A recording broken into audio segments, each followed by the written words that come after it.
Hello, Chemistry 30. Here is the fourth and final podcast of week 3. Technically a shortened week because of Good Friday.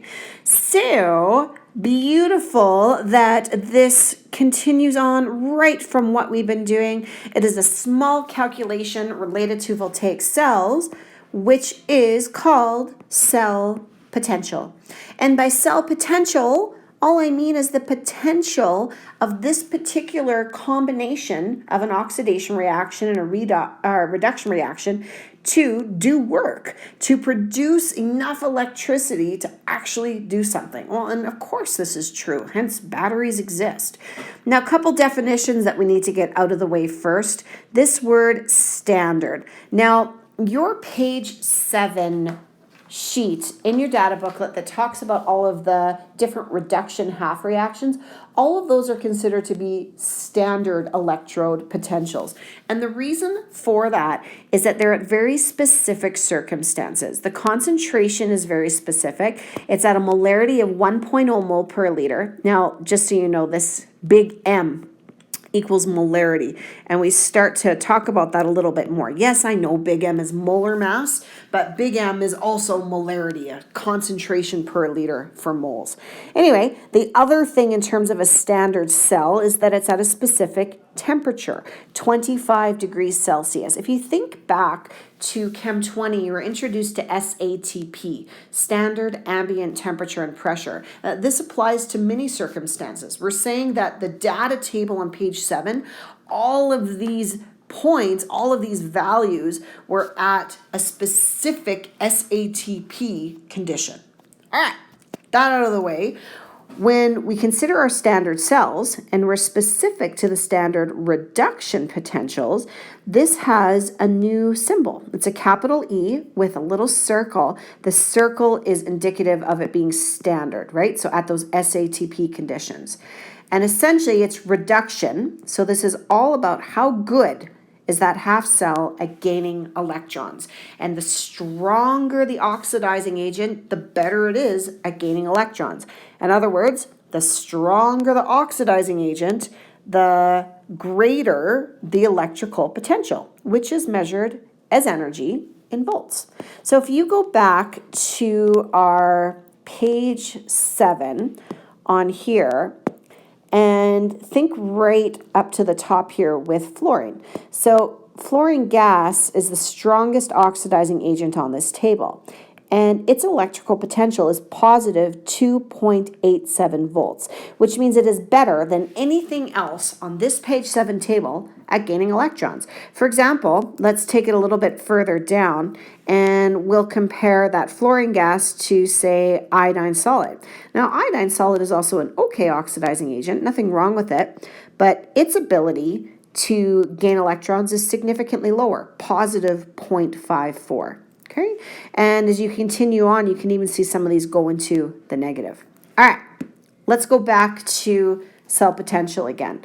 The next thing, and where the calculation starts to come into, is the standard cell potential. Now, this is key to it being the net cell potential, right? So when you're dealing with both an oxidation reaction and a reduction reaction, right? The anode and the cathode. And we take the difference, and remember what difference means mathematically. This is going to be a subtraction. And it's the difference in the reduction potentials between, specifically, the cathode and the anode. You can kind of sense it. I'm introducing a new formula to you. Dun, da, da, da. Here it is. You should absolutely know this. It is one that, again, will be written at the back of your data sheets. Technically, you'd have to have it memorized if we were doing the diploma this year. Ultimately, E net, which is your cell potential, is going to be equal to the reduction potential at the cathode, right? So you got to correctly identify cathode and anode minus the reduction potential at the anode, right? Both of those values are coming straight off of the table on page 7. And every single one of these is measured in volts. Okay, These are not nearly as bad as you think they are. They're fairly simplistic from a calculation perspective, but what you do really have to remember is to list out all the entities present. I'll show you what I mean. Check out this first example. We're going to, it says write out the cell notation. Sorry, that's what you would have done if you'd been in class with me. You don't have to do cell notation at home here, but you do need to write out the correct half reactions, number 1. You need to write out the net cell reaction, number 2. And then you're going to have to calculate, number 3, the cell potential. And here's the key for the zinc hydrogen cell. Now, guys, that's a voltaic cell. And I'm not saying that only zinc solid is present and only hydrogen gas is present. You're going to have to look at the table and recognize that you need to look for what else is a part of those half reactions. So that's going to be your step 1. List all chemicals present, right? All of them. So the first one's easy. We know that zinc solid is there, right? It mentions it. But now to find the rest, go back to your table. And when you're looking on here, find the zinc hat on there. So look for zinc solid, scan, scan, scan, da-da-da. Oh, there it is, okay? Which means you can't just write zinc solid. You're also going to have to write the zinc 2+ because it is part of that half reaction. So go back, comma, I need zinc 2+ aqueous as well. That's part of my list that I can pull from to pick the SOA and the SRA. Keep going. Hydrogen, okay, not just hydrogen, but H2 gas is what that's implying, right? It doesn't say acidified, it's not H+ ion, it's hydrogen. So that's present. Same thing. Look at your data booklet. Okay, start scanning. You can find hydrogen, it's right here, but you can't just write down hydrogen. You also have to write out the other side of the half reaction, the 2H+ or the H+. Okay, so continue with our list. H+ is present. These are all solutions, so of course water is an option as well. Now start scanning. Start at the top left, scan down on your table, right? Starting up here, scan down. This is going to be your SOA. Start at the bottom of the table, whoop, scan up. This is going to be your SRA. That's same thing as last week. Alrighty, zinc, the SRA, H+, our SOA. Okay, at this point we actually haven't answered any of the question yet, but we're ready to keep going now. It is time to figure out what our half reactions are.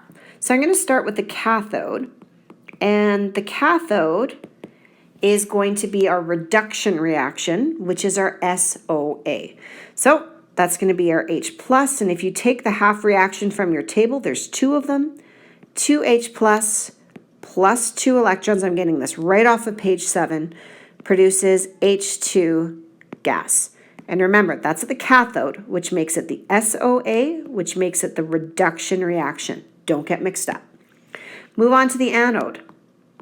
The anode is going to be my zinc reaction. So in this case, it is my oxidation. So it is zinc losing electrons to become zinc 2+ aqueous plus 2 electrons. Keep in mind, that was the anode, which makes it the SRA, the strongest reducing agent, which makes it oxidation. Our net cell reaction is last, and the net cell reaction is when we add those 2 together. Good news is 2 electrons gained, 2 electrons lost. Oh, these are already nicely balanced. That makes it easier. So we've got 2H+ aqueous added to zinc solid to produce H2 gas plus Zn2+ aqueous. Okay, we've done the first step, which is getting my 2 half reactions. You've done the second step, which is the net cell reaction, in other words, the redox reaction. The last step is what's new, actually figuring out the cell potential. So the way I like to do this is I'll write it right beside the appropriate half reaction. That means when we're taking the hydrogen half reaction, we'd go back to the data table and you would pull this, because that is the reduction potential, right, for the half cell. So that's 0.00. And the way you would write that is go right beside, we'd say, okay, E circle, so the standard reduction potential, is equal to 0.00 volts. And write that right beside the hydrogen half reaction. We do something similar for zinc. So go back to your table, find zinc, and zinc is associated with, I have to erase a little bit there, it's hard to see. Let's try that again. Okay, negative 0.76 volts. Okay, so go back over here again. Take that. Our standard reduction potential of zinc is, don't forget the negative, 0.76 volts. Okay, last step is to figure out the actual standard cell potential, so the net cell potential, if you will. We need to subtract those two. Don't forget about what the formula is. I recommend you write down the formula so you don't lose sight of what it is. So standard net cell potential is equal to the reduction potential of the cathode. It has to be the cathode first. If you do the anode first, you're going to get these wrong. Minus the standard reduction potential of the anode. Easy math, guys. No big deal. Just pay attention to your positives and your negatives. We end up with, don't get mixed up like I said, 0.00 volts for the cathode minus negative 0.76 volts for the anode. And answer, which goes beside the net cell reaction, E net is equal to, be careful about the symbols, this is positive, 0.76 volts. Done and done. Couple little side notes with this. I want you to recognize that it's positive, and this will come up more later, but because that net cell potential is positive, that's a indication that this is a spontaneous reaction, which indeed it is. The SOA is above the SRA. The other thing that I want you to notice is the hydrogen half cell doesn't have an appropriate solid electrode, so we would have to use an inert electrode for that particular half reaction. Zinc would be good. We just use zinc solid. Okay, hopefully that feels decent. Let's try one more question to make sure that you've got the hang of it. So, moving on to another example. Write out the cell notation. Again, you don't have to do that. Would have done that in class, leaving it out. So, start here again.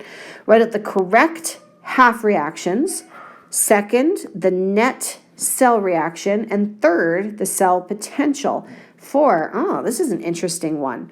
Iron 3, so an ion, and tin 4. Don't assume that you have iron metal present or tin metal present. I'll show you what I mean. So take note of what's there. That's going to be the beginning where we have to list out all our different chemicals. At this point, guys, all that you know that you have for sure is iron 3 plus aqueous. And I'm going to skip some space here. And you know you have tin 4 plus aqueous. That's all that's been listed. Don't make assumptions. This is where we got to go back to the table and check out things on here.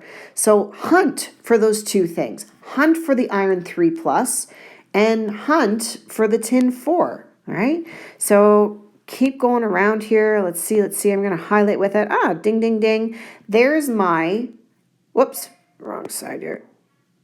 Sorry, tin 4 plus. There it is, right? So tin 4 plus, if you scan this whole document, is only present right there. That's the only spot it is, which means I have no choice but to make it a part of this half reaction, which means the SN2 plus is also present. So I have to note that, SN2 plus, and I got that right off the table, okay? All right, so I've got SN2 plus and SN4 plus, fine. Now let's look for that iron 3 plus. Once again, scan, scan, scan, and I'm scanning quickly for you. There it is, iron 3 plus. Well, iron 3 plus is only present right there, which means it has to be a part of this half reaction, which means I also have to write out the iron 2 plus. So, okay, let's do that, comma. Fe2 plus is also present. These are all aqueous solutions, so of course I have water as well.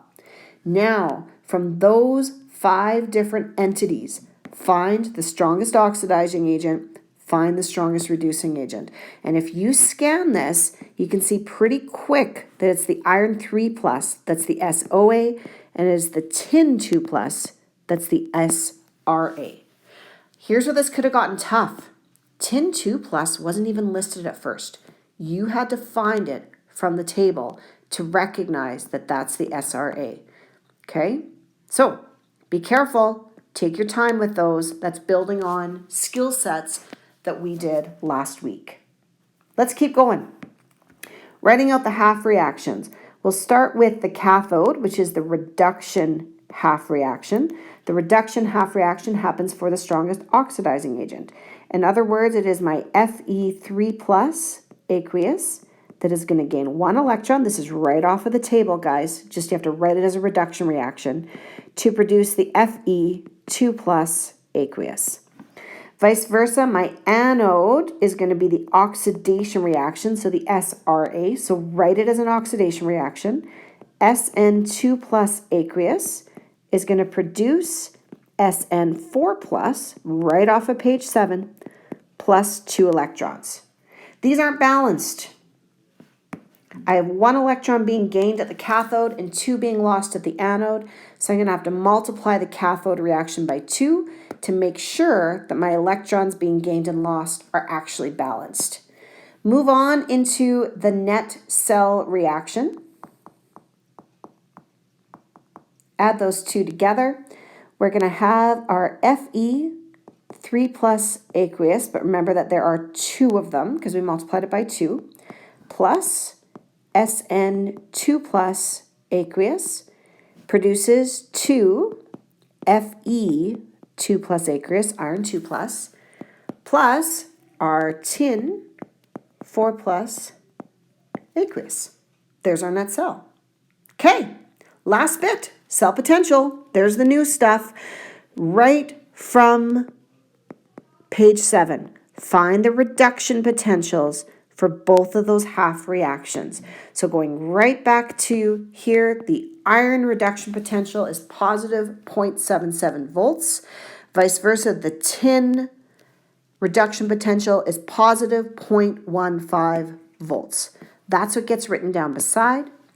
So for our iron, positive 0.77 volts. For our tin, positive 0.15 volts.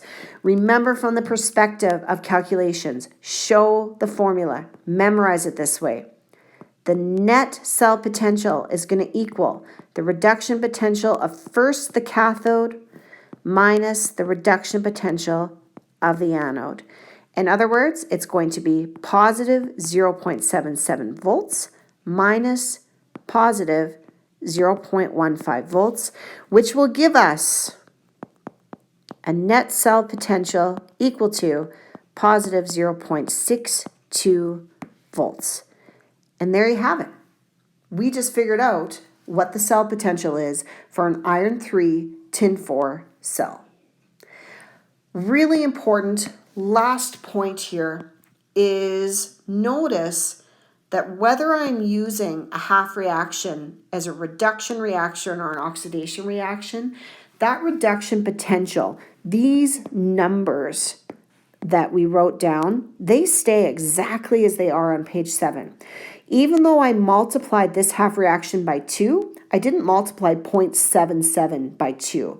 Even though I flipped the tin reaction the opposite way, I didn't make the positive 0.15 negative. They stay exactly as written on page 7. Do not lose sight of that. It's an easy mistake to make, especially from what we did in Unit 1 with thermochemistry. So be aware of it. One last little side note. Do pay attention with both of these. I don't have any electrodes that exist just as metals being part of the reaction. So I would need to use inert electrodes for both of these. I would choose platinum if I could. All right, you ready to do the last couple questions from your weekly assignment number 3? 1D is now doable, as is 5E. Hopefully you've already done all the back work for them, so it'll be really simple extra calculation to throw in there. Have a great Easter break, guys. As always, you can ask me questions if you need to. Assignment's going to be due a little bit earlier to make sure we all actually have a break. It'll be due Friday at midnight instead of what we usually do with the following Monday. So again, it'll be the end of this week, Friday at midnight. Please ask questions if you have them. I will absolutely do my best to answer them in a way that is most helpful to you. Take care, everyone.